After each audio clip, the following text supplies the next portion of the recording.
రావటమే ఆలస్యం, ప్రజావేదిక కూల్చేయటం అనేది చాలా దుర్మార్గమైన చర్య. దాన్ని నేను ఖండిస్తున్నాను. ప్రజలందరూ కూడా ఖండించారు కాబట్టి ఇప్పుడు ఈ రిజల్ట్ వచ్చింది. ఎలక్షన్స్లో ఈ రిజల్ట్ వచ్చింది.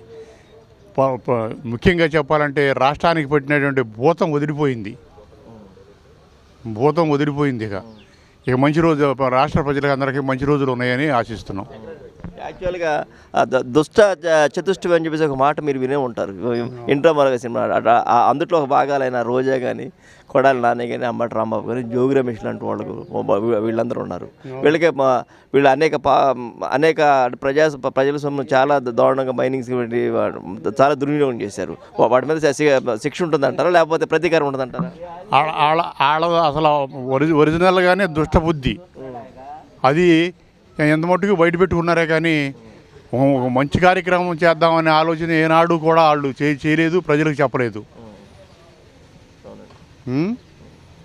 అదండి. ఇప్పుడు జగన్మోహన్ రెడ్డికి పరిపాలన కానీ చంద్రబాబు నాయుడు పరిపాలన తేడాలు ఉంటుంది. అసలు జగన్మోహన్ రెడ్డి పరిపాలన అనేది తెలియదు. పరిపాలన అనేదే తెలియదు అది ఆయనకి. ఏదో నాకు ఒకసారి అవకాశం ఉండని అడుక్కుంటే ప్రజలు ఇచ్చారు. ఇతను కూడా కుర్రోడు బాగానే చేస్తాడేమనే ఉద్దేశంతో ఇచ్చారు. కానీ అతను విధ్వంసం చేసేసాడు రాష్ట్రాన్ని. 20 సంవత్సరాలు వెనకెళ్ళిపోయింది. ఈ రాష్ట్రం ముందుకు రావాలంటే పరిపాలన చంద్రబాబు నాయుడు లాంటి అనుభవజ్ఞ నాయకులే రావాలండి అని నా కోరిక. ఓకే.